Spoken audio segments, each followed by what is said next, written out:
une fois de plus, est-ce que mon écran est visible? À défaut, je vais le relancer. Est-ce que les uns et les autres peuvent apprécier mon écran pour ceux qui sont sur Google Meet?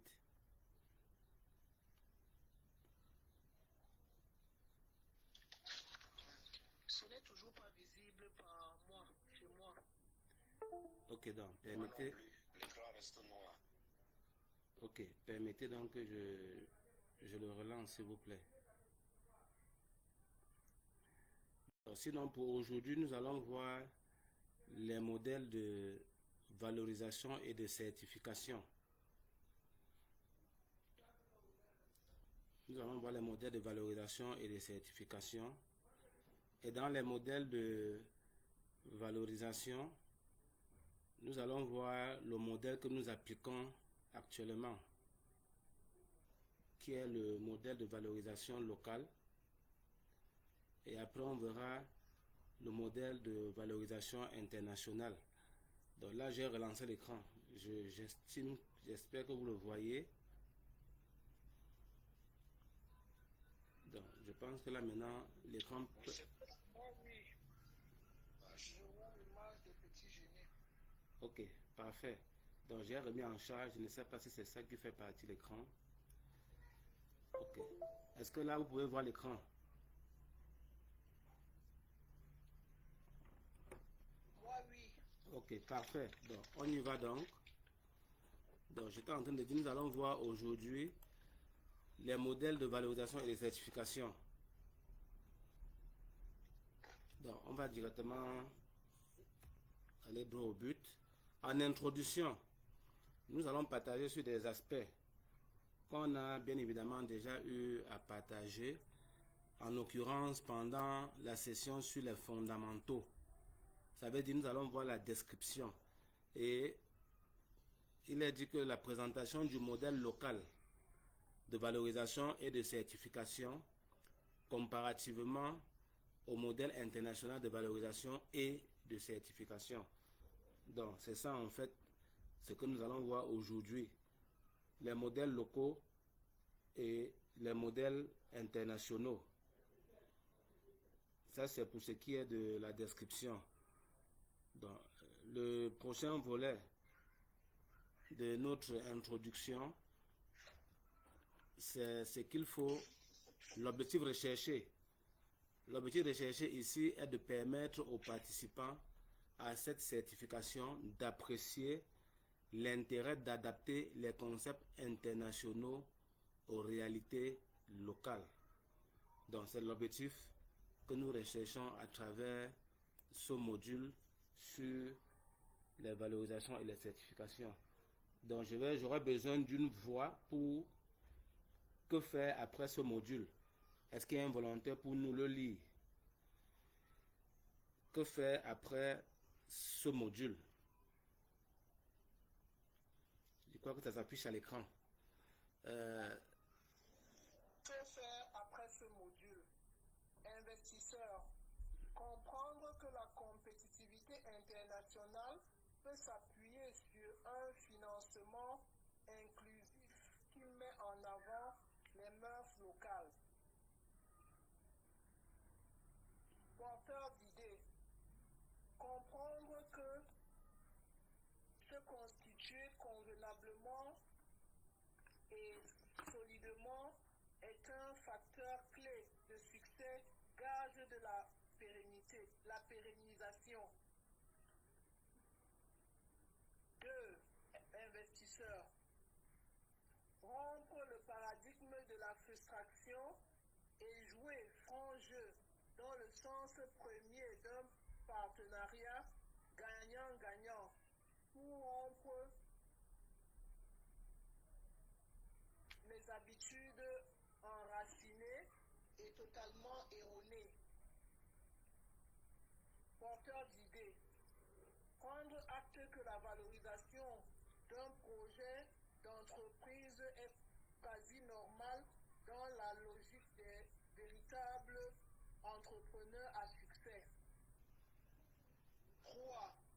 Accepter de s'éduquer sur l'art de l'investissement en entre parenthèses, placement de son épargne personnelle dans le cadre de la gestion de son patrimoine.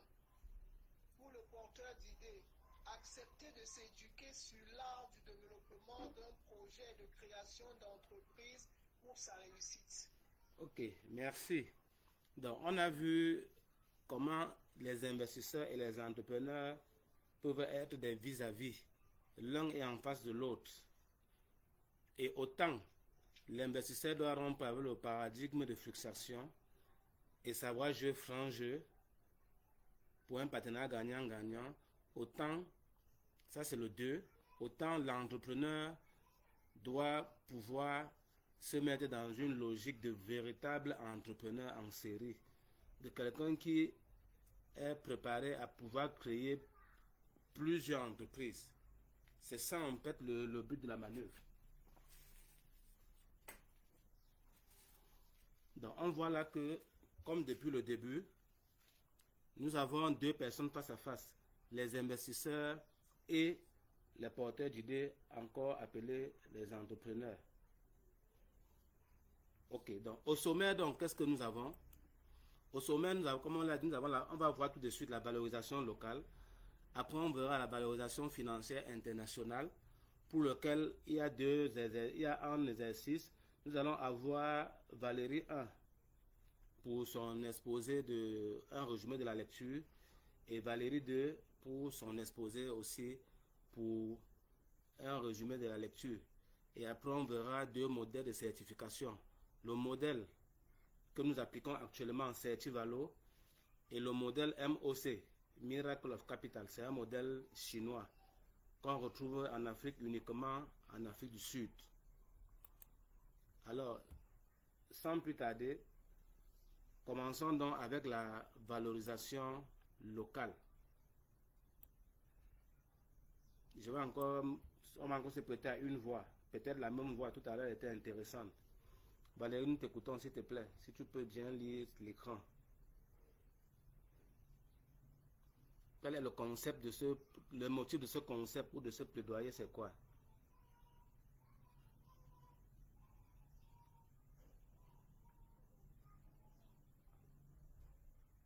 Ok, si elle n'est pas avec nous, donc. J'avais pas activé le micro, excusez-moi. Ok, vas-y donc, on t'écoute. C'est motif du concept plaidoyer. C'est une méthodologie, une théorie ou un concept de mise en valeur du potentiel économique de nos entrepreneurs. Le modèle procédera par une vulgarisation pour acquisition de connaissances financières précises dans le domaine de l'investissement et en comparaison aux standards internationaux. C'est un modèle de valorisation locale et une ingénierie préalable à l'entrée dans les marchés financiers et boursiers, pas seulement comme investisseur, mais aussi comme créateur de valeur, porteur d'idées. L'option d'une certification s'assimile à un plaidoyer pour la réussite des opérations de constitution des entreprises à leur création ou dans le cadre d'une restructuration dans notre environnement économique. Ok, merci. Donc, comme on l'a vu, ce modèle de valorisation est comme un plaidoyer. C'est-à-dire, on veut vraiment qu'il soit vulgarisé. On veut qu'il soit vulgarisé parce que, en ayant cette ingénierie qui est préalable, non, il est question que les entrepreneurs et les investisseurs aient cette ingénierie qui est un préalable à l'entrée sur les marchés financiers et les marchés boursiers. Donc, du coup, on a dit, en procédant comme nous sommes en train de faire là, on va faciliter à grande échelle les opérations de constitution des entreprises. Donc, globalement, c'est ce qui est dit. Et comme on l'a dit, c'est comparativement aux standards internationaux. Donc, nous faisons un peu comme les autres font. Ça peut permettre de soutenir la compétitivité internationale. Alors, pour ce qui est de l'historique du concept, nous sommes partis des levées de fonds foireuses du Made in Cameroun, où on a tiré un certain nombre de leçons et surtout, on a pris acte des effets pervers et de leur monétisation qui ici se caractérise par l'éducation de la population. Ça veut dire que tout ce qui a eu d'ailleurs comme levée de fonds, je vais peut-être encore les citer. On a Claudel Numbisi, on a le CRIFAT, on a Raoul Zoyoum, on a Fabrice Fernand Fangwa, il y en a plein, hein. Il y en a vraiment plein qui ont fait du bruit. On a Phil John Tech, on a Flavien Kwacha. Il y a plein de monde qui ont eu à faire des levées de fonds et ça ne s'est forcément pas bien passé dans une certaine mesure. Mais on dit donc que ça va plutôt servir à l'éducation de la population, comme pour dire que ce sont des antécédents qui étaient nécessaires pour l'histoire économique du Cameroun. Donc, tous ces levées de fonds foireuses, c'était une bonne chose. C'est ce qu'on appelle le ticket d'entrée. Si nous devons avoir un certain standing sur le plan international, il faut bien qu'on passe par quelque part. Et ce quelque part-là, c'était ces levées de fonds foireuses. Et pour finir, nous avons eu, comme on dit, pour notre propre histoire, un concours de circonstances entre M2B, pas cher, pas loin, et le cabinet d'expertise comptable David Partner.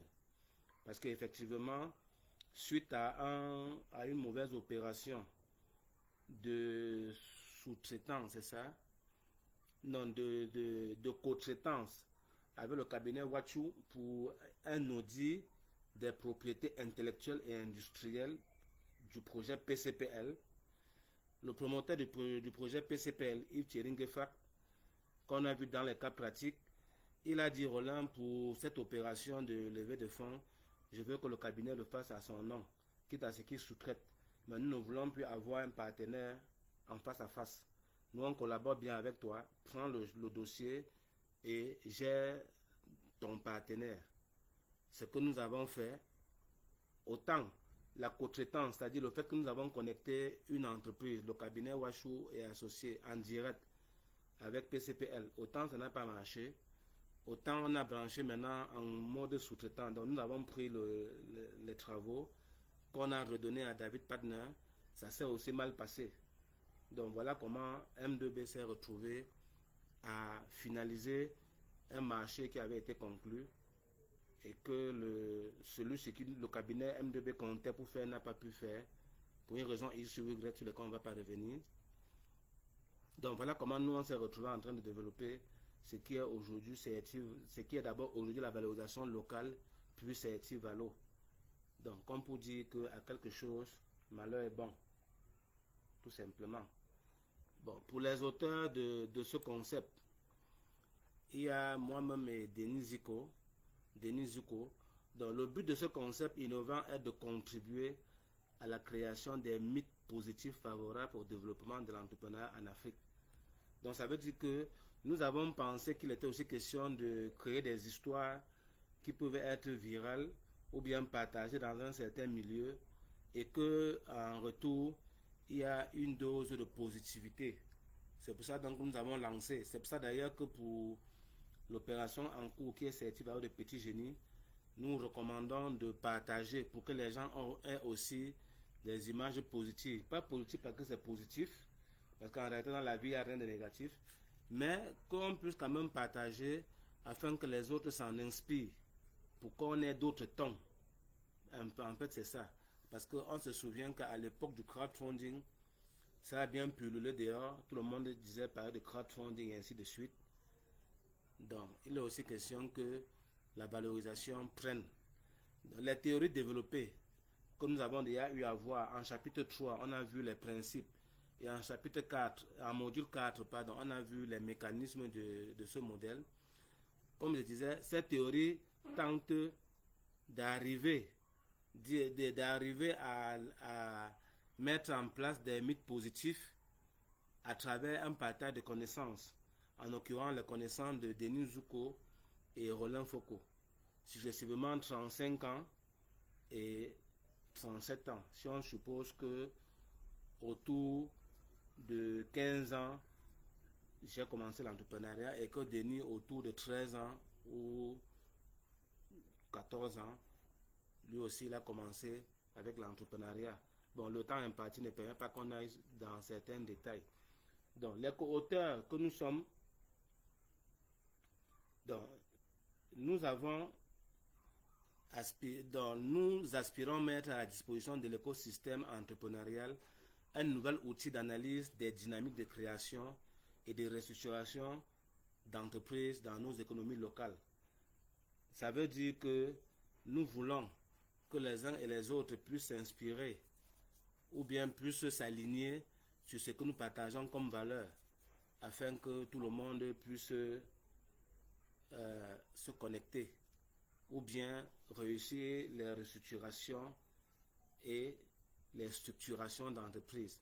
Donc la prise en compte de cet outil pourra, nous l'espérons, apporter un plus aux acteurs divers. Qui sont ces acteurs-là? Nous avons les investisseurs, nous avons les porteurs d'idées, nous avons les États et les organismes publics, nous avons les incubateurs, les banques, les bailleurs de fonds internationaux, les fonds d'investissement, les business angels, les centres de formation professionnelle. Nous avons les institutions universitaires et les grandes écoles.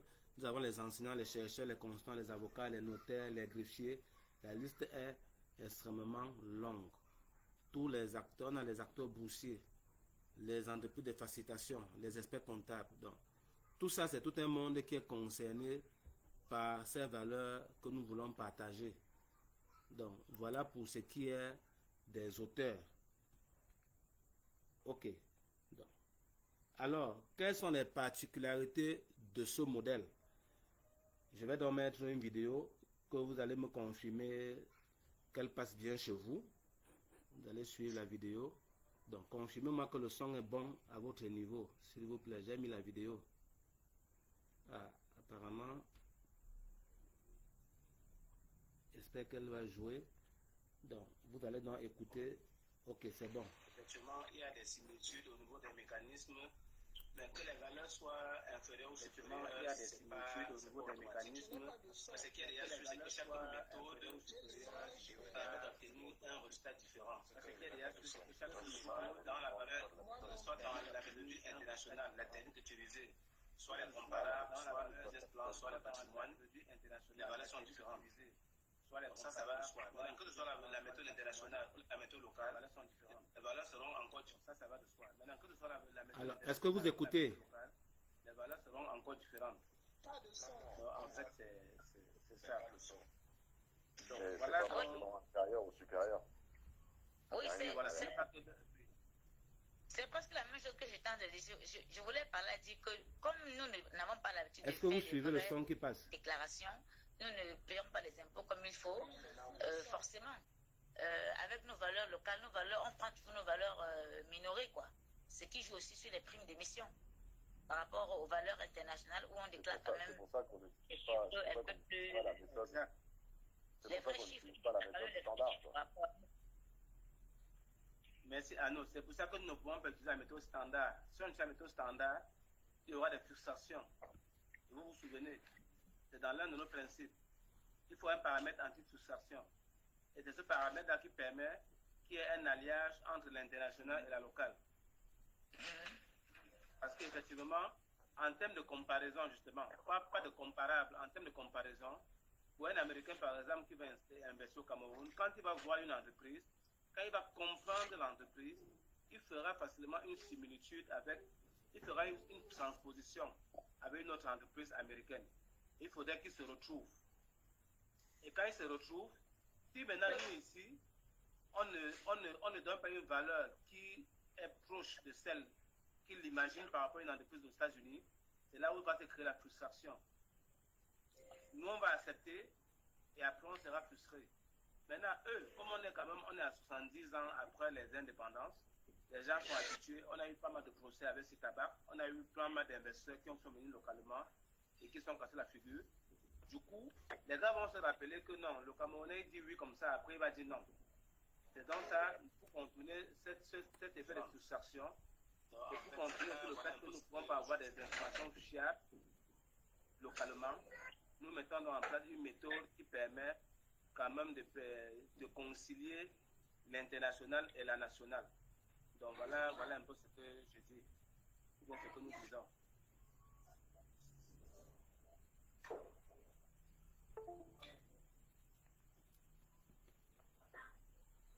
Donc, ceci dit, je pense que nous avons le micro de Patriciane. Le but de couper son micro. Je suis là, je vous écoute. Sauf qu'il faut couper ton micro quand tu ne parles pas. D'accord. Donc, je disais qu'il y a dans cette combinaison des deux méthodes. Non, il y a cette méthode locale qui peut permettre d'allier la disparité qu'il y a entre l'international et la locale. Donc, maintenant, supposons qu'on a évacué cette petite exposé ou ce distinguo entre les deux méthodes. On a découvert les deux méthodologies. Donc, ce que je voulais, là où je voulais attirer l'attention, ou là où je voulais qu'on fasse un focus, on est beaucoup revenu sur des situations qu'on vit actuellement au Cameroun. Je ne sais pas si dans d'autres pays en Afrique c'est la même chose, mais au Cameroun on vit des situations. J'ai fait quelques partages dans les groupes où Patriciane est, en l'occurrence dans FACOP A1, je crois.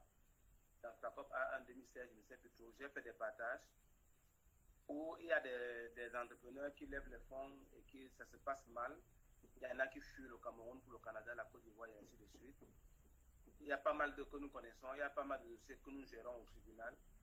C'est pour dire qu'effectivement, et Franck l'a bien soulevé, ce que nous faisons vous épargne tous ces désagréments parce qu'il faut dire que la levée de fonds n'est pas tabou. Il y a toujours une levée de fonds. Et bon, je vais peut-être pas partager cette fois-ci certains faits avec vous. Sur le site internet des brasseries du Cameroun, il a indiqué que les frais brutiles, c'était des Français, je pense bien des Bretons, ont fait un levée de fonds pour les brasseries du Cameroun en 1948. Ils étaient assis sur leur véranda. Et tenez-vous tranquille, c'était en 1948, ils ont eu 88 souscripteurs. Ça, c'est sur le site internet des brasseries du Cameroun, dans historique. Ils disent bien que les brasseries du Cameroun ont été créées par deux frères qui étaient sur leur véranda, à Douala Bonaparte, je pense bien. Et ils ont créé les brasseries du Cameroun en conciliant 88 personnes qui ont accepté de mettre leur argent ensemble. C'est en 1948, imaginez. Donc ce que nous faisons aujourd'hui, nous sommes juste en train de, je dis quoi, officialiser, ou je ne sais pas trop quel mot, en train de vulgariser, voilà, nous sommes en train de vulgariser des pratiques qui sont très vieilles. À part ça, normalement quand on crée une boîte, on peut voir son notaire, son avocat, son banquier, on lui dit, est-ce que tu ne connaîtrais pas des gens qui peuvent accepter de mettre de l'argent? Et puis, ils mettent de l'argent et voilà comment la société est créée.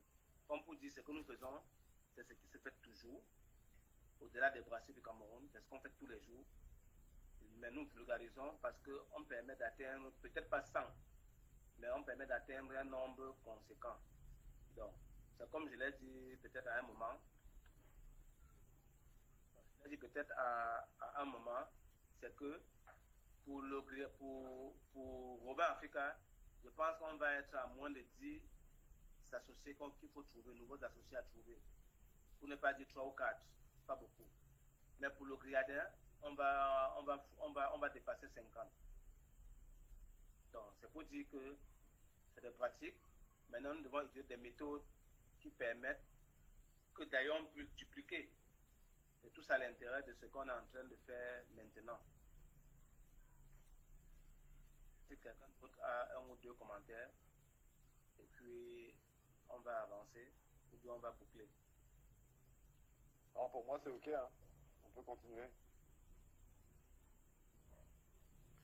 Ok, donc voilà le petit encart que je voulais qu'on écoute. Donc vous voyez là que les particularités de modèle de ce modèle ont été partagées et comme perspective, on a bien évidemment la création de plusieurs startups. Effectivement, il y a des similitudes au niveau des mécanismes, mais que les valeurs soient inférieures ou supérieures, c'est pas automatique. Parce qu'il y a déjà... je ne sais pas qui met ce son là, bon c'est pas moi en tout cas. Donc, j'étais en train de dire ceci. J'étais en train de dire que les perspectives, c'est la création des startups. Nous avons en l'occurrence créé 2 startups, V2B et Royal Training Co. Nous avons aussi comme perspective des hypothèses qui ont déjà été introduites dans ce modèle. Nous avons des... Non, bon, c'est pas encore totalement intégré dans la valorisation, mais c'est en perspective. Nous avons la certification qui a cours actuellement, telle que nous sommes en train de voir la certification, cette formation pour la certification. Nous avons aussi des partenariats que nous avons développés avec Polytech Douala, avec JFN et CIMA. CIMA Tech, c'est une université ou une école supérieure en Djombe. Donc voilà quelques perspectives. Et bien évidemment, il y a la gestion de la révolution. La révolution, je suis en train de vouloir repartager mon écran. La révolution, c'est en fait le changement qu'on est en train de vivre en termes de paradigme. Donc mon écran est repartagé, je pense que vous pouvez l'apprécier. Donc, après les particularités du modèle, nous allons donc passer à la présentation de l'algorithme de valorisation. Donc c'est un peu l'interface ou bien la présentation de l'interface. Donc dans le simulateur que nous avons, pour ne pas dire l'application ou l'algorithme, on a bien évidemment une description des interfaces. On a les grandes fonctions de l'algorithme. Nous avons les modules externes. Nous avons le retour sur investissement. Il faut dire que le retour sur investissement est ce qui permet de valider toute la valeur. Parce que quand les gens doivent acheter des actions, il faut bien qu'on leur dise comment ils vont rentrer dans leur coût. C'est un investissement qu'ils font et que la valeur actuelle nette de leur investissement doit pouvoir être positive. Sinon, ils ne vont pas accepter d'investir. Ils vont préférer aller mettre leur argent, aller faire le placement de leur argent à la banque. Parce que quand vous placez l'argent à la banque, vous avez un taux sûr d'épargne. Vous avez un taux sûr que chaque année, le banquier vous reverse. Donc, pour que quelqu'un choisisse de mettre sa ressource ou son argent à votre disposition, il faudrait le rassurer qu'il aura des gains supérieurs aux gains qu'il aurait eu en allant placer son argent à la banque. Donc, c'est un peu ça le principe. On a comme un tableau avec des indicateurs.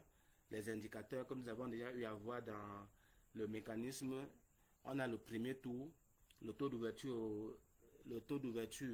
au premier tour, ou la différence de taux d'ouverture au premier tour qui est 80% dans ce cas-ci, la différence de taux d'ouverture au second tour qui est de 75% dans ce cas, et la différence de taux d'ouverture au troisième tour 105%. On a le coefficient de copromotion, le coefficient de compte courant, le coefficient de prime d'émission, et ainsi de suite. On a les différents lots, et puis les différents points qui sont abordés dans l'algorithme, c'est l'indicateur, les tickets d'entrée, le scénario d'investissement, le business plan qu'on intègre dans la valeur, les lotissements, on crée des lots, tels que vous voyez la lot A, lot B, lot C, lot C prime, lot D. On fait et puis on vend ces lots-là. Donc il y a une méthodologie pour vendre, une ingénierie pour vendre les lots. Et on a ce qu'on appelle la balance financière. La balance financière, c'est le gain que les anciens actionnaires, ceux qui vendent les actions, c'est ce qu'eux ils retrouvent en cash dans leur poche après avoir géré les opérations. Il faut dire que dans la gestion des opérations d'ouverture de capital, généralement c'est au moment d'une augmentation de capital qu'on procède à l'ouverture de capital. Ce qui fait que la part des actions que les anciens propriétaires gardent, il faut qu'ils puissent avoir les fonds pour pouvoir couvrir ce qu'on attend d'eux en termes d'apport. Donc voilà un peu ça. Les aspects synthèses de scénario, retour sur investissement seront aussi abordés comme éléments de prise de décision. Donc voilà une petite présentation de l'algorithme de valorisation. Donc, passons maintenant à la valorisation financière internationale.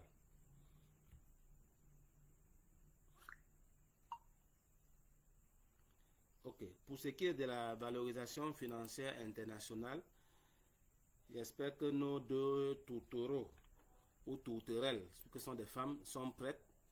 Est-ce que Valérie est en ligne? On te donne 5 à 10 minutes, Valérie, pour que tu nous dises ce que tu as retenu à la lecture du livre qui parle de l'ouverture de capital des PME, mode d'emploi pour de nouvelles perspectives de développement. Donc, si Valérie Char est en ligne, nous allons lui accorder 5 à 10 minutes et ensuite, Irène Valérie Wanyum va prendre le relais. Nous vous écoutons.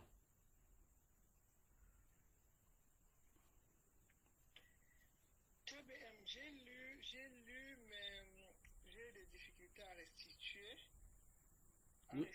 Nous allons te supporter 5 minutes. On va pas, on t'accorde pas dire, on va te supporter 5 minutes. Parle seul pendant 5 minutes. Ça sort comme ça sort. D'accord. Ce que j'ai retenu, c'est que c'est une association des directeurs financiers et conseillers de gestion qui ont ouvert le capital, et dans cette ouverture-là, ils n'ont pas limité à un secteur ou au gabarit de l'entreprise. Ils ont ouvert ça aux entrepreneurs qui avaient la même vision, c'est-à-dire qui sont dans l'optique de se développer.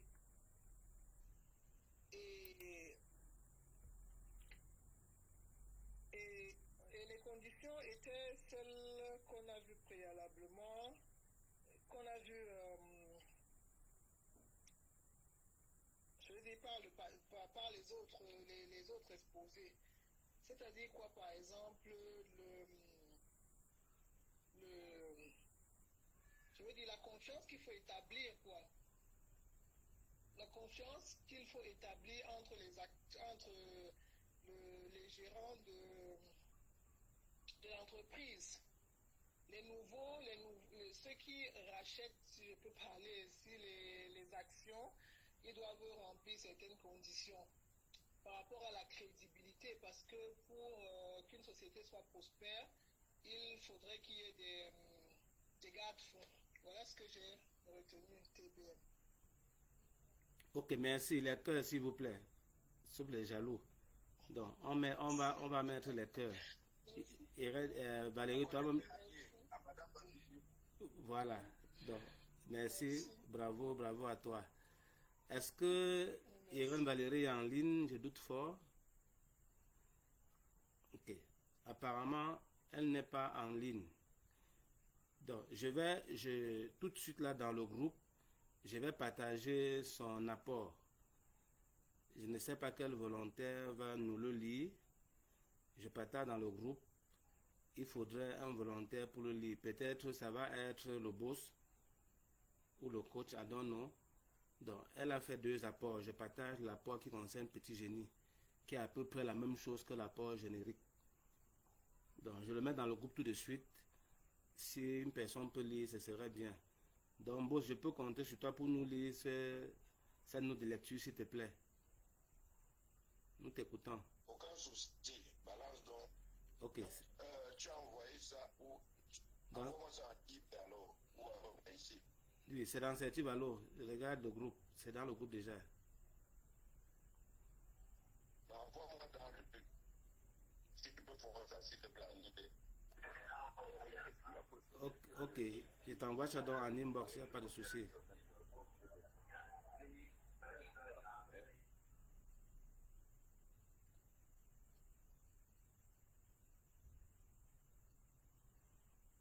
Ok, c'est fait. Tu l'as en inbox. Donc, nous t'écoutons. Note de lecture adaptée au contexte de Les Petits Génies Plus. Bon, elle n'a pas mis plus, mais l'ouvrage, l'ouverture du capital des PME, analyse les mécanismes de renforcement des fonds propres des PME afin de soutenir leur développement durable. Bien que conçu pour un contexte économique français, il offre des enseignements applicables au secteur éducatif privé camerounais, notamment à un établissement scolaire tel que les PG+, confronté à des enjeux de croissance, de modernisation et de pérennisation. Dans le contexte camerounais, les établissements scolaires privés jouent un rôle essentiel dans l'offre éducative nationale, mais fonctionnent souvent sur un modèle fortement dépendant des frais de scolarité. Cette dépendance limite leur capacité d'investissement à long terme, notamment pour l'extension des infrastructures, l'amélioration de la qualité pédagogique, l'intégration des technologies éducatives et la formation continue du personnel enseignant. La problématique centrale de l'ouvrage, l'ouverture du capital comme levier de financement et de structuration, peut ainsi être transposée à une école privée comme les PG+. L'ouverture du capital telle que présentée dans l'ouvrage ne se réduit pas à une recherche des ressources financières. Elle permet également d'accéder à un accompagnement stratégique, à des compétences en gestion et à une meilleure gouvernance. Pour les petits génies plus, cela pourrait se traduire par l'entrée des partenaires éducatifs ou financiers capables d'apporter une vision à long terme, de structurer la gestion administrative et financière et de soutenir le projet pédagogique de l'établissement. L'ouvrage souligne l'importance d'une préparation rigoureuse avant toute ouverture de capital, notamment à travers l'élaboration d'un business plan clair et crédible. Appliqué à les petits génies plus, ce document permettrait de formaliser le projet éducatif, les objectifs de croissance, augmentation des effectifs, ouverture de nouveaux cycles ou sites, les besoins en investissement et la viabilité financière de l'établissement. Par ailleurs, le rôle du responsable administratif et financier équivalent du directeur administratif et financier dans une entreprise apparaît comme central. Dans un établissement scolaire, cette fonction est déterminante pour assurer la transparence financière, la bonne allocation des ressources et la confiance des partenaires potentiels. Toutefois, l'adaptation de l'ouverture du capital au secteur éducatif camerounais nécessite des précautions spécifiques, notamment le respect des valeurs éducatives, la préservation de la mission pédagogique et la conformité au cadre réglementaire de l'enseignement privé. La crainte de perdre le contrôle de l'établissement constitue également un frein important. In fine, l'ouvrage offre à l'établissement Les Petits Génies une grille de lecture pertinente pour envisager l'ouverture du capital comme un outil stratégique de développement. Lorsqu'elle est bien préparée et alignée sur la mission éducative, cette démarche peut contribuer à renforcer la qualité de l'enseignement, la stabilité financière et la pérennité de l'établissement. Ce document lu est vraiment riche. Merci, Triple Vest Mentor, signé Irène Marie Wagnon. Les cœurs, s'il vous plaît. Je suis jaloux, mais je mets quand même les cœurs, s'il vous plaît. Merci, boss. Merci, boss, pour ta voix. Pour avoir lu. Oui, ça compte. Non, tu es honnête. D'accord. On t'a dit de lire, tu as lu. Merci. On t'a dit de va, tu as va. Donc, on ne peut pas te tenir rigueur pour ça. Donc, Merci. donc merci aussi. Sur ce, on va donc continuer. Le temps imparti ne permet pas qu'on puisse tirailler. Donc, je repartage mon écran pour la suite afin que vous puissiez suivre. Je pense que c'est chose déjà faite.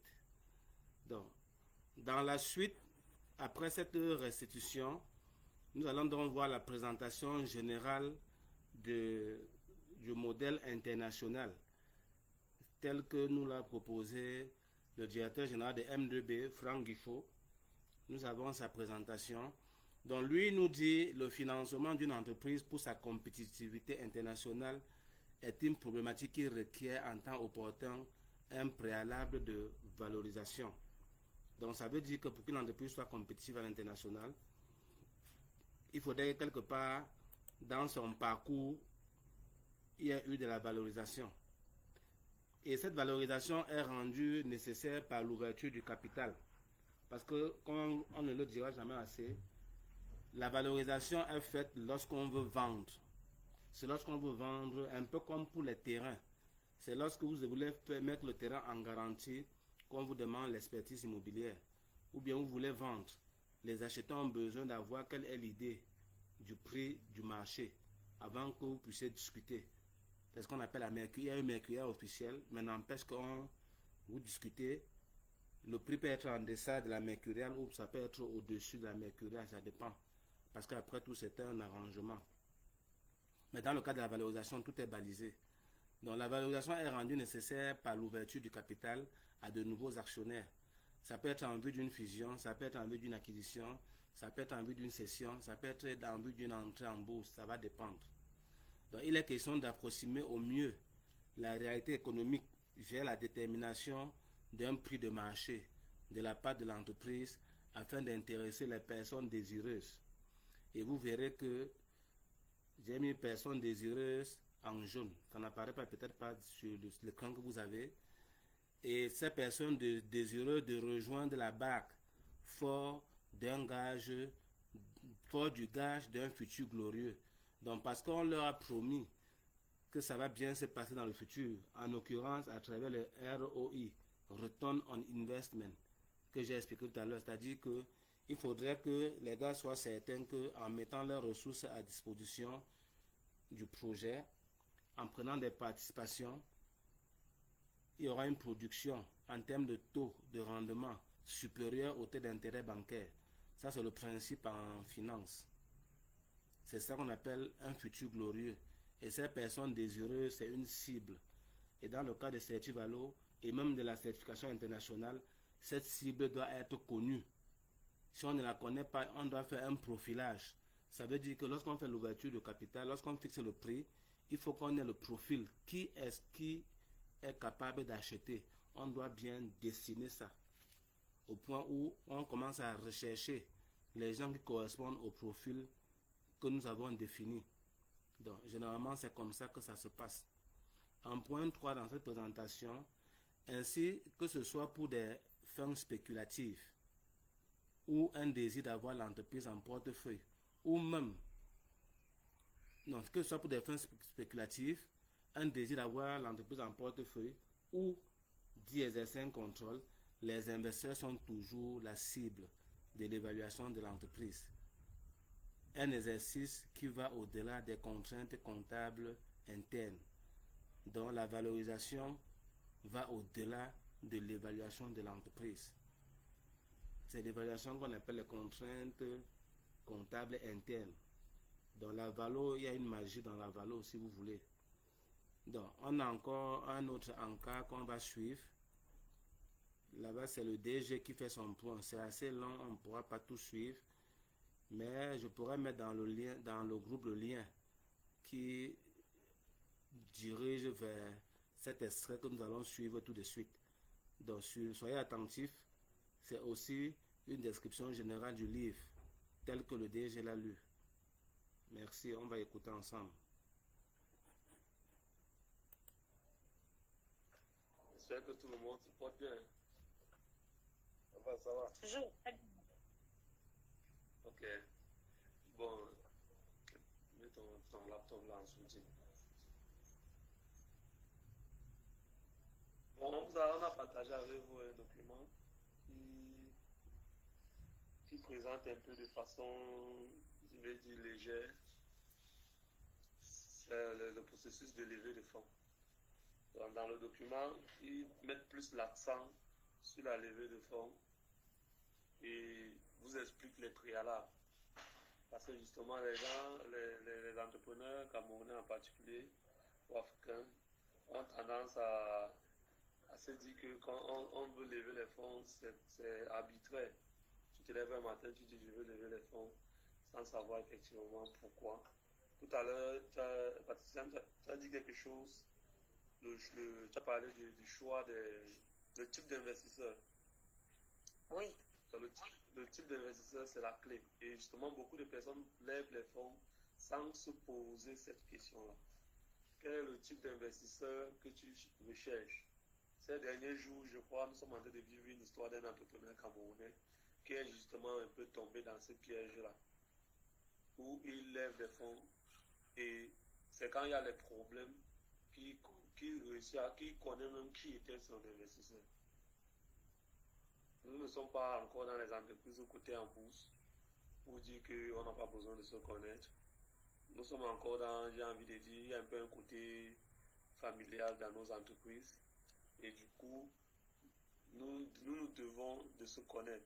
Mais pas comme même le droit Ouada le dit. Vous devez vous connaître et vous faire confiance. Bon, ça c'est peut-être pour le cas des salles. Mais la levée de fonds, c'est quelque chose de très technique. Notamment, on a parlé du choix des investisseurs. Pourquoi est-ce que tu lèves? Parce que justement, quel est le stade de ton projet? à quel stade se situe ton projet, parce que les méthodes de valorisation dépendent aussi de ça. Un projet qui existe depuis 10 ans ne pourra pas forcément faire la même méthode qu'un projet qui est encore en train de se lancer. Un projet qui a, si Brasserie veut faire sa valorisation, ils existent depuis beaucoup d'années. Il y a des méthodes qui sont plus spécifiques pour eux, parce qu'ils ont déjà des éléments tangibles sur lesquels ils peuvent s'appuyer pour démontrer ou pour présenter leur valeur. Or, quand c'est un projet qui est encore en cours de création, vous ne pouvez pas aussi utiliser la même chose, parce qu'effectivement, il y a encore beaucoup d'éléments non tangibles. Nous sommes encore un peu plus ou moins en train de vendre ce qu'on appelle le rêve. C'est pour ça qu'on parlait tout à l'heure du business plan. Bon, mon exposé ou bien ma prise de parole, ce n'est pas de vous expliquer le document que vous avez reçu. On vous explique juste, on vous a transmis ce document pour qu'effectivement, lorsque nous allons être amenés à travailler votre projet, que vous ne soyez pas égarés, surpris, et que vous devez comprendre que ce sont des choses qui respectent des standards. Des standards. La plupart des problèmes des entrepreneurs au Cameroun actuellement avec les levées de fonds, c'est parce qu'ils ne font pas les choses dans les règles de l'art, dans les standards. Chacun fait sa part comme il veut, où les gens appellent à gauche investisseur, l'autre appelle à gauche actionnaire. Quelqu'un te dit dans la même phrase, il te parle d'investisseur, il te parle d'actionnaire. Il ne connaît même pas la différence entre les deux. Et pourtant, les deux sont supposés lui avoir donné l'argent. Que non. Quand on dit investisseur, c'est quoi? En principe, un investisseur, c'est quelqu'un que tu estimes avoir la capacité ou les ressources adéquates pour ton projet. Adéquat, le mot adéquat a tout sa place. C'est parce que tu estimes que c'est quelqu'un qui a les ressources adéquates pour ton projet. C'est ça l'investisseur. Maintenant, pour être actionnaire, il faudrait qu'il quitte du statut il faut quitter du statut d'investisseur au statut d'actionnaire. Et pour cela, on quitte de l'intention à l'action. Ayant déjà fait le choix, ou bien ayant déjà fait le profil de tes investisseurs, tu as fait le profil de tes investisseurs, tu dis, ok, voilà la méthode de valorisation qui est propice pour eux. Dépendamment du que tu dois mettre en avant. Dépendamment de l'information que tu dois mettre en avant. Et à ce moment, tu fais ce qu'il faut faire. Bon, là, nous parlons un peu de mathématiques financières. Donc, c'est pour ça que c'est normal que certains tableaux, vous ne puissiez pas comprendre. C'est parce qu'il y a derrière ce que nous sommes en train de dire, se cache beaucoup de mathématiques financières. Et c'est pas l'objet, on ne va pas vous expliquer comment il faut calculer ici, comment il faut faire ça. Ce qui compte, c'est quoi? Lorsque nous faisons la valorisation suivant ces méthodes internationales, qu'est-ce qu'on recherche? Il faut savoir exactement ce qu'on recherche, parce que à la fin, il faut savoir ce que tu dois demander. Beaucoup de gens, certaines personnes font la valorisation. Le danger justement de faire la valorisation sans respecter certaines procédures, c'est qu'à la fin, tu risques de te retrouver en train de prendre l'argent qui ne va pas t'aider. Et c'est un problème que beaucoup d'entrepreneurs rencontrent. Tout récemment, il y a une microfinance qui nous a contactés. Ils ont eu ce problème. Ils ont fait une valorisation, ils n'ont pas utilisé la bonne méthode. Ils ont fait une valorisation et puis ils ont pu collecter des fonds qui n'ont pas aidé. L'objectif de la valorisation, c'est de pouvoir trouver de l'argent qui va pouvoir aider. À défaut, ça veut dire que quoi? Tu dois te donner un target que si tu n'atteins pas, tu dis non, je ne prends pas l'argent. Comme on dit, on souscrit, il y a le moment de la souscription, il y a le moment de la libération. Est-ce que la souscription peut atteindre le quota que tu te donnes minimalement ou pas?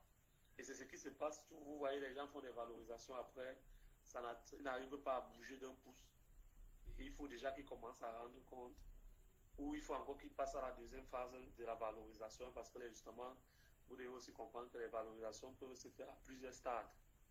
Une valorisation n'est pas une donnée finie. La valorisation de janvier n'est pas la valorisation d'exemple. La valorisation de janvier 2023 est différente de la valorisation de janvier 2024.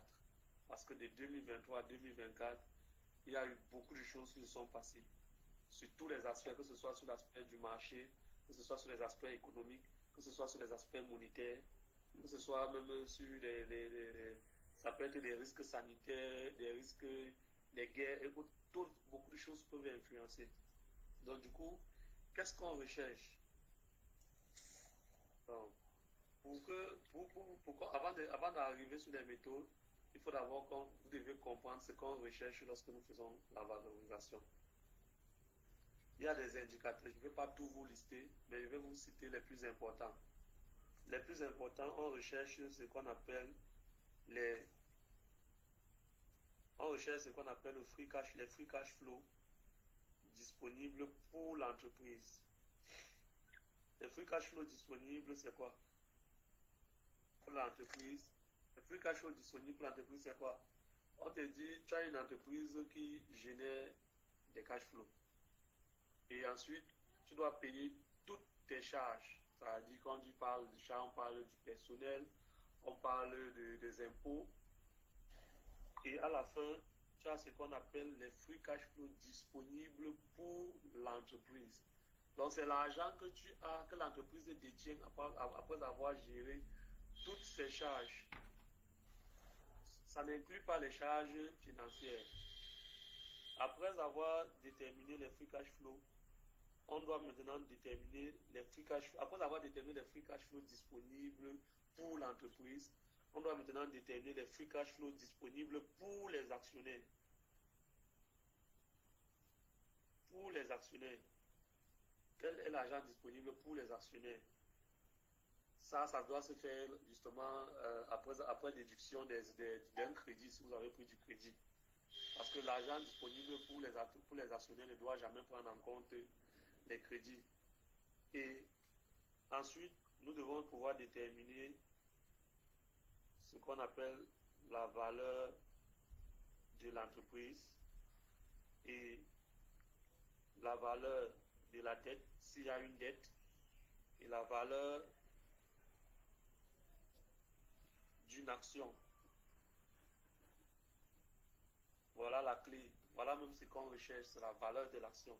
La valeur de l'action là est une équation mathématique qui doit répondre à valeur nominale plus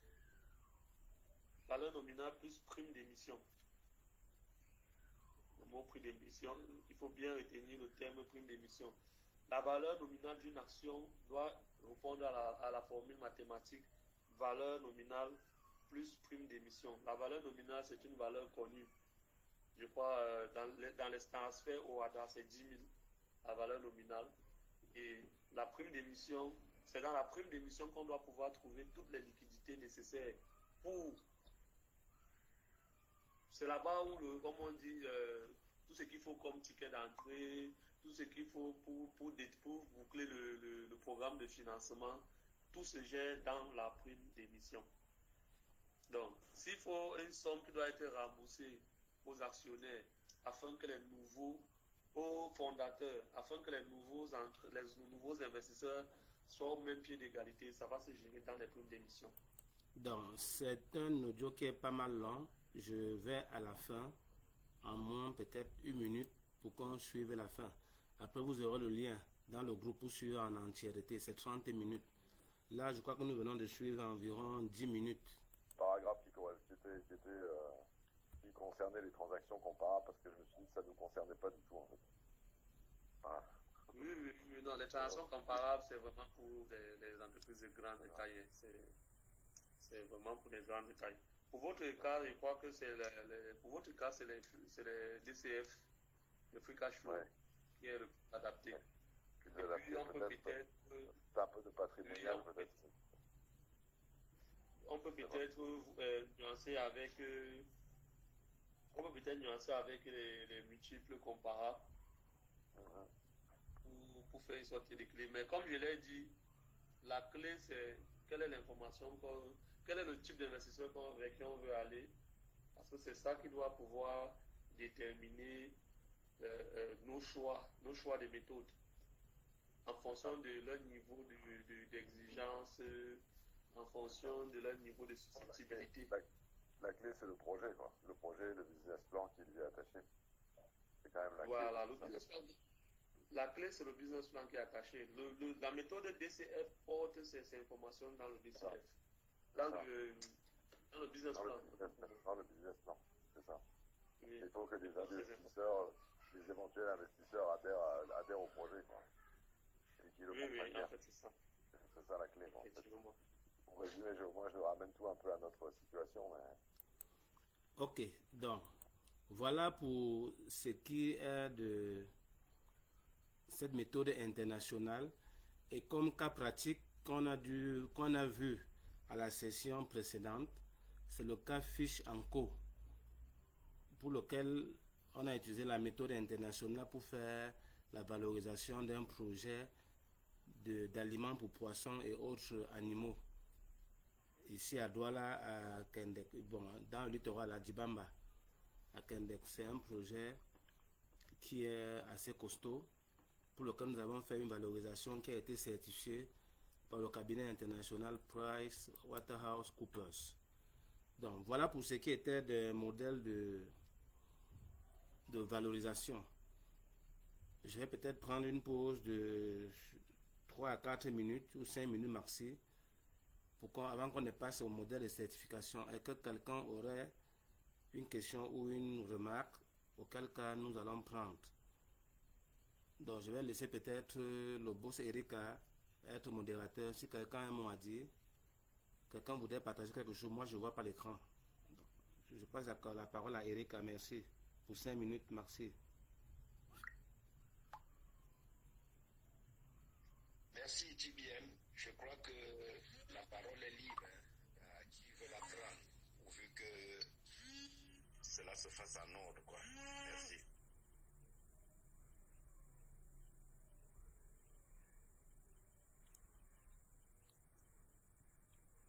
Alors, est-ce qu'il y a un volontaire qui veut dire quelque chose? Une question, une remarque? Nous venons de finir avec les modèles de valorisation. Ça nous a pris pratiquement 1h20. Il nous manque 40 minutes. TBM, j'avais une préoccupation. Oui. Lorsque tu exposais sur le modèle local, tu as fait un lien avec en fait, tu as dit qu'il fallait que qu'on tienne compte de la réalité locale, les réalités sur le terrain. Maintenant, à l'inverse, lorsque tu as parlé du modèle international, je n'ai pas vu le lien. Parce qu'on a parlé de la valorisation, aspect de la valorisation locale et la valorisation internationale. Lorsque tu parlais de l'aspect local, tu as dit qu'il fallait qu'on tienne compte des réalités locales, donc les réalités sur le terrain. Mais maintenant, en présentant ou en exposant le modèle international, je n'ai pas vu le lien. Bon, je ne comprends pas ta question. Pourquoi tu voulais qu'il y ait... C'est la même chose. Non, on a bien dit particularité. Ça veut dire que c'est la différence. Ah, d'accord. C'est-à-dire qu'on ne devrait pas appliquer les méthodes internationales ou bien étrangères de façon aveugle. Il faut toujours contextualiser par rapport aux réalités sur le terrain. Adapter. C'est cette adaptation que nous avons appelée valorisation locale. D'accord. Merci. Parce que, pour te souvenir, nous avons mis au devant deux choses. Le mythe des terrains et le mythe des tontines. Voilà ce qui nous donne cette argumentation-là. Pourquoi est-ce que nous on dit qu'on a mis les mœurs, nos mœurs? C'est parce que nous avons utilisé le langage du terrain pour faire comprendre aux gens ce que c'est que la valorisation. Si on explique ça de façon linéaire, ils ne vont jamais comprendre. Il faut qu'on fasse des similitudes en citant des pratiques de la tontine pour que le Camerounais comprenne.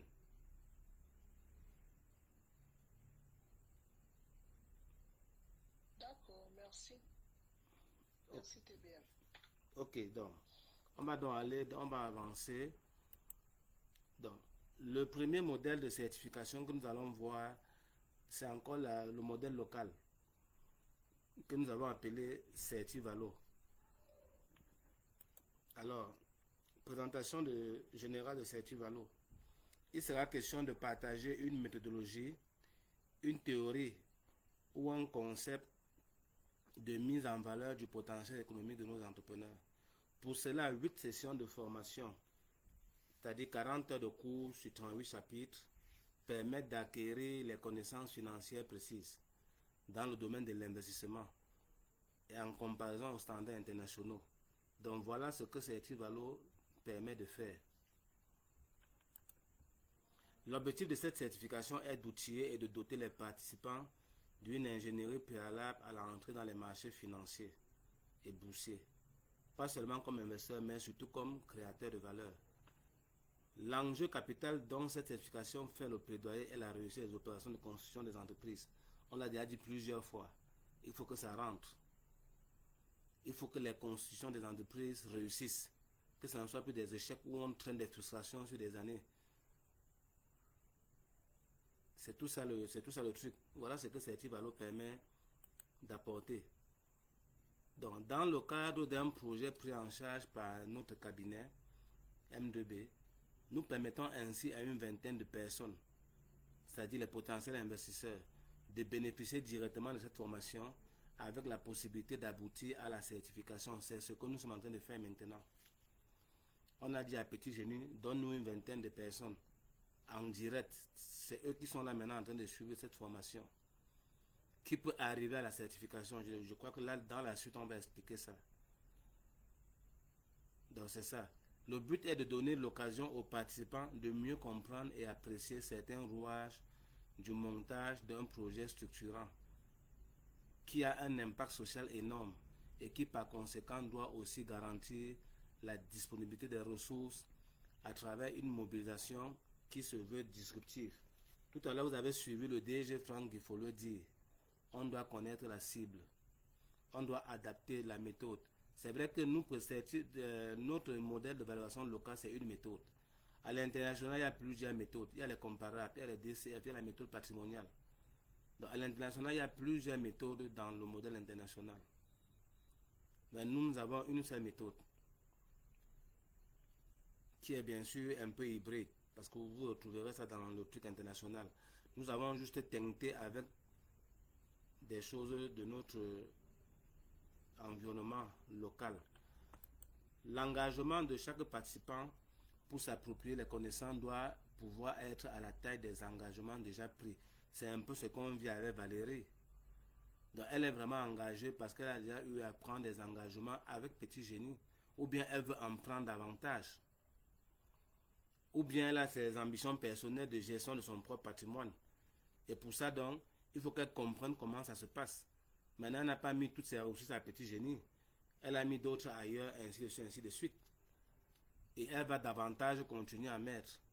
Donc, autant mieux comprendre comment ça se passe afin de pouvoir le faire dans le futur, un peu comme une personne avertie, quoi. Donc, c'est ça. Maintenant, pour le déploiement de Certivalo, on a des expériences comme celle de Kribi, avec cet encart que je vais traverser rapidement.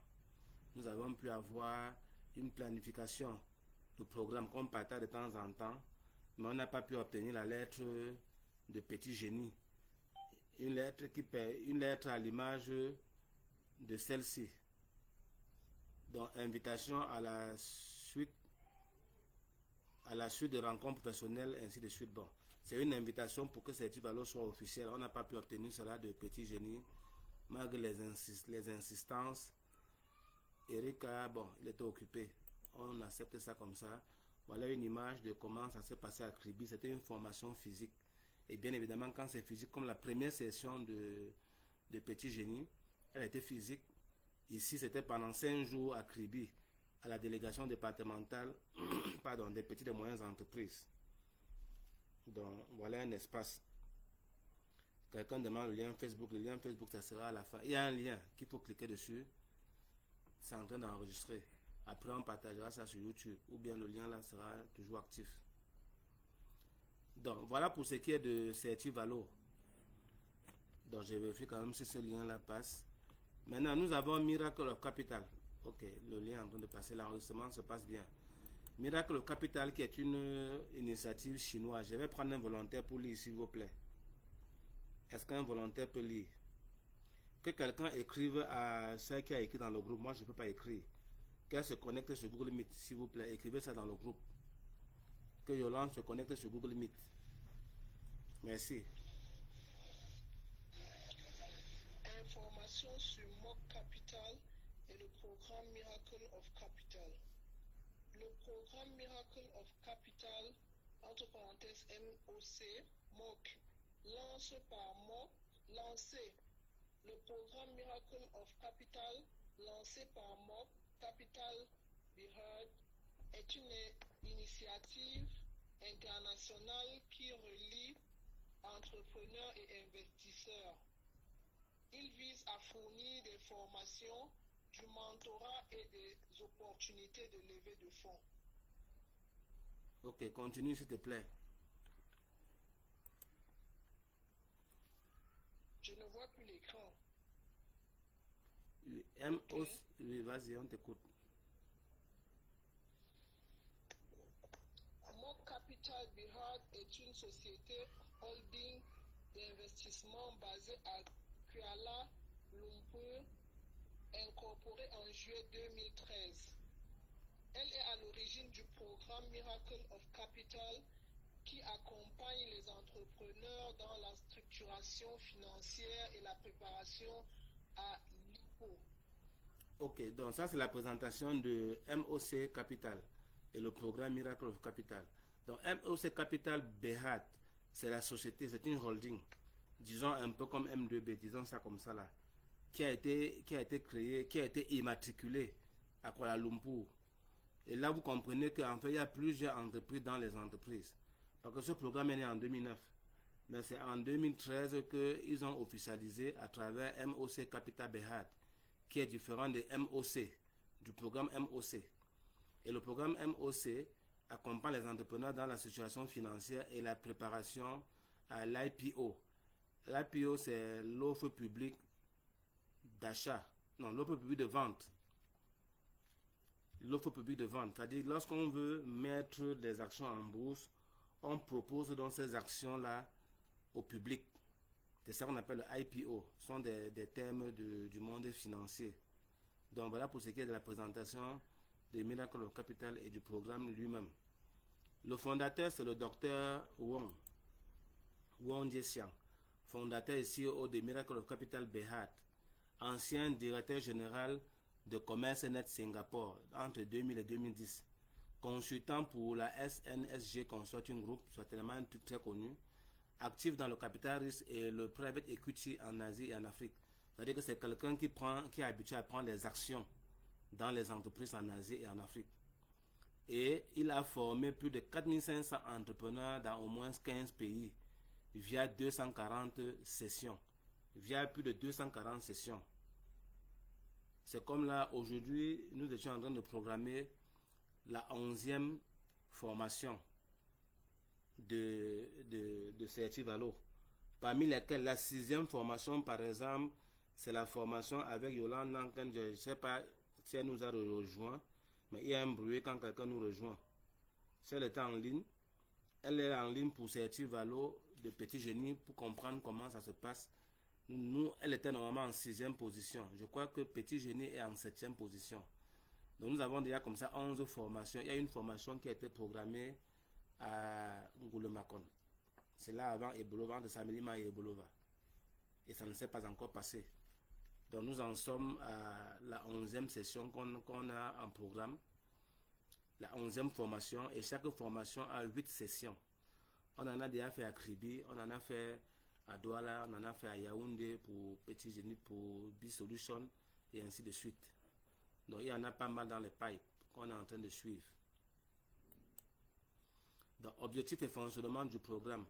Donc ce sont des forces, ça c'est le Miracle of Capital, ce sont des formations intensives de 3 jours axées sur le financement, sur l'introduction en bourse et la structuration des entreprises. Donc comme on l'a dit, il y a déjà plus de 4500 alumni. Donc je pense que c'est peut-être Yolande qui nous a rejoint. Donc il a environ 4500 alumni. Bien évidemment, il y a des opportunités de levée de fonds, des mises en relation avec les investisseurs et du mentorat. C'est exactement la même chose qu'on est en train de faire, qu'on est en train de mettre en place dans le cadre de Certivalo. Parce que par exemple, je communique avec le code Boomcha, je communique avec Valérie. C'est ça la mise en relation, c'est ça le mentorat, c'est ça le réseautage. Donc c'est une occasion de se rencontrer et de gérer bien plus de choses. On a des enseignements de stratégie financière et entrepreneuriale qu'on appelle les roadshows, psychologie, les red dot theory. Bon, bref, ça c'est des choses qui se font pendant Certivalo ou bien pendant la valorisation proprement dite, qui est différente de la formation à la valorisation. Donc ils ont bien évidemment un club des investisseurs, ça c'est le réseautage déjà, où il y a des opportunités de réseautage, il y a des masterclass, il y a des développements personnels et il y a des compléments de programme.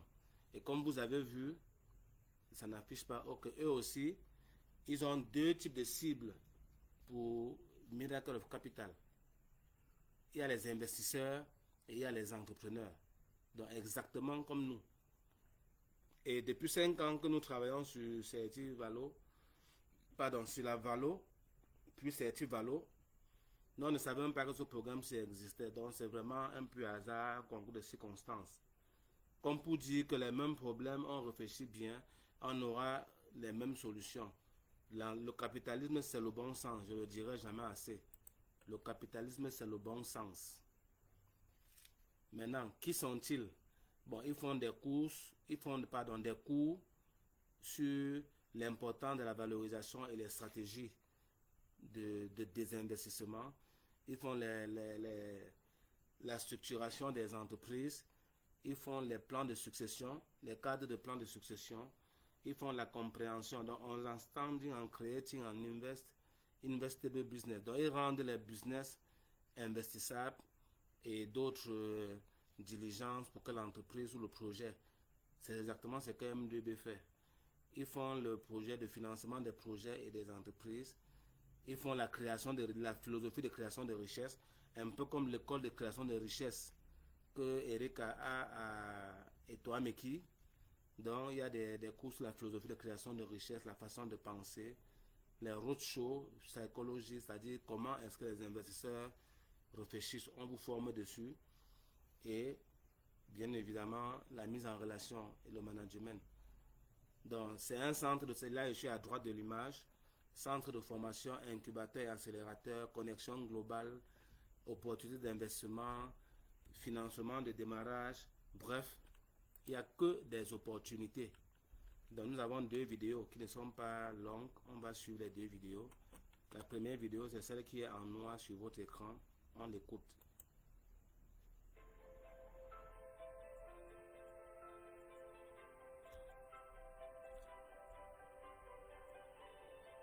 Bon, c'est une image, je vous la passe. Ok.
企业呢就有3个结果：第一呢，做到垮掉；第二，做到被人收购；第三，做上市。如果你真的要做上市的话，你只好把自己对资本的领域搞清楚。传统企业如果要上市，你可能会要认识到资本运作的手法和变化，你需要一个打开的思维来看资本的角度。那么这堂课呢是很重要的。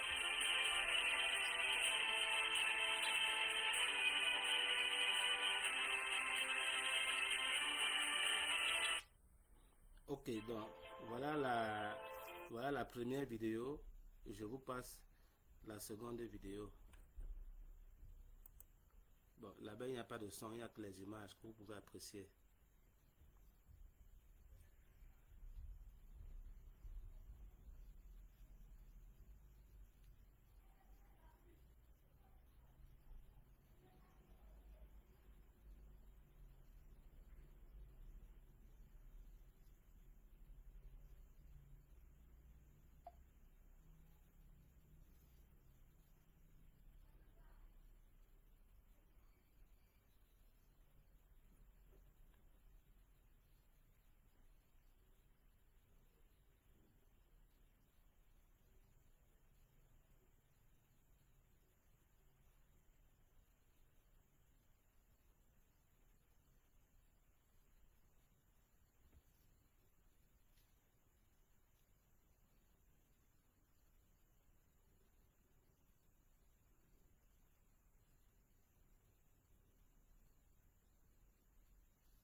Donc voilà en fait le programme qui est très festif et c'est autant de choses vers lesquelles nous allons forcément aspirer, c'est-à-dire développer des réseaux avec un certain standing parce que ce dont on parle c'est quand même de richesse et tout ce qui va avec introduction en bourse et tout ça pour qu'on ait une compétitivité de nos entreprises à l'international.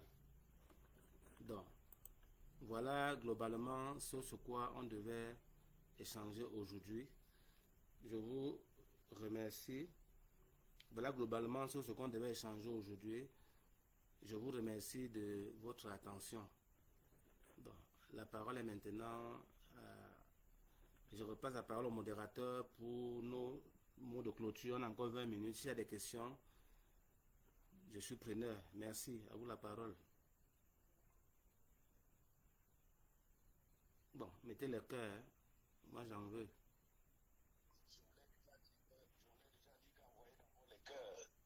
On envoie d'abord les cœurs à TBM avant de prendre la parole ou dire quoi que ce soit. D'abord, c'est la règle, d'abord.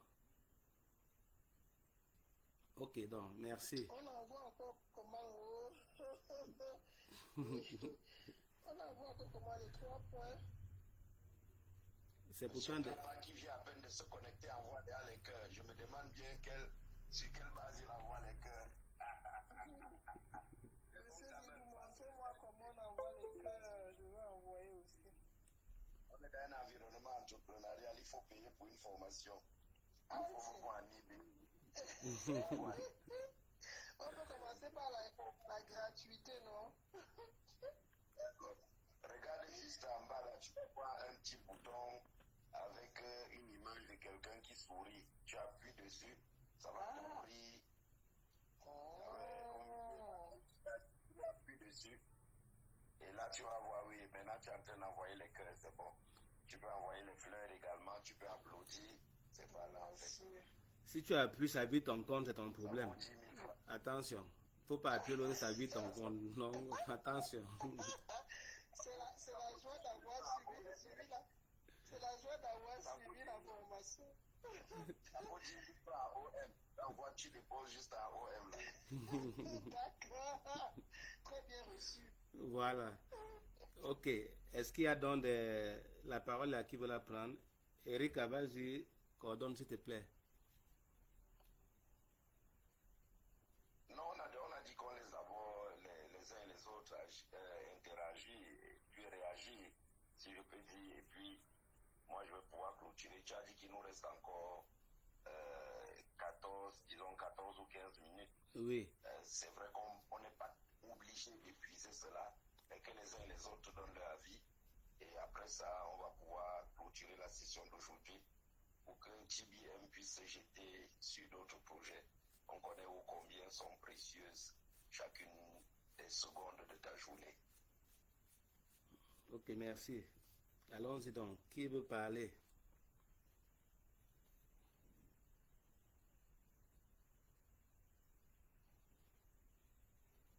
Bon, s'il n'y a personne... Qui voulait exprimer sa gratitude, je crois. Tu as tiré une balle en plein air. Bon, si on peut permettre qu'il aille au bout de sa pensée, quoi. Je vais dire merci à toute l'assistance. Je suis dans un endroit où il y a assez de bruit. D'accord, merci. Ok, merci. On a Patrice également qui a levé le bras. Il peut prendre la parole rapidement. Bonsoir tout le monde. Bonsoir TBM. Bonsoir. J'ai malheureusement pris la formation d'aujourd'hui de cours parce qu'elle était en train de voyager. À peine j'arrive, je veux me connecter, j'ai un souci de réseau. Je ne sais pas si TBM peut nous envoyer le support. J'ai eu du mal à suivre les quelques derniers enseignements parce que je n'avais pas de support. Je ne sais pas si le support a été envoyé et retiré. J'ai regardé un peu là pour essayer de suivre quand Valérie disait. Malheureusement, je n'ai pas trouvé. Ok, bon, ça affichait quand même à l'écran. Oui, le support. J'ai demandé à coach Hugues d'envoyer le support depuis 18h20. Bon. Le support est disponible. Que Hugues envoie le support. Hugues a le support. Même l'enregistrement.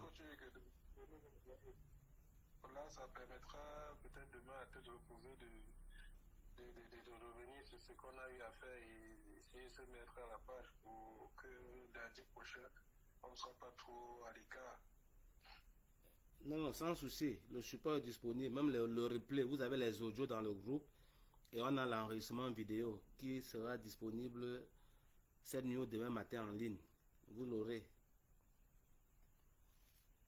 Ok, merci beaucoup Tibé, merci à tout le monde. D'accord. Nous n'allons plus, je voulais dire, tirer de long en large. Simplement respect TBM. Nous apprécions à sa juste valeur ta constance, ta consistance, ta détermination et ton engagement à aller avec les petits génies jusqu'au bout. Je voudrais une fois de plus exprimer ma gratitude pour les uns et les autres qui ont pris part aux échanges de cette journée. Nous évoluons graduellement dans notre programme qui prendra fin bien sûr en janvier. Et je suis bien conscient que nous recevons beaucoup. Nous sommes davantage en train d'être chargés et assez édifiés par rapport à la valeur des PG+. Les uns et les autres comprennent l'impact, le sens de la responsabilité, de l'engagement. Et nous te disons une fois de plus merci TBM. Je crois sur ce, nous allons simplement tirer les rideaux pour la séance d'aujourd'hui et nous dire que rendez-vous lundi prochain. Merci pour chacun d'entre nous. Ok, merci. On va le remercier avec les cœurs. On met les cœurs. Les cœurs sont faits pour ça. Merci et à la semaine prochaine.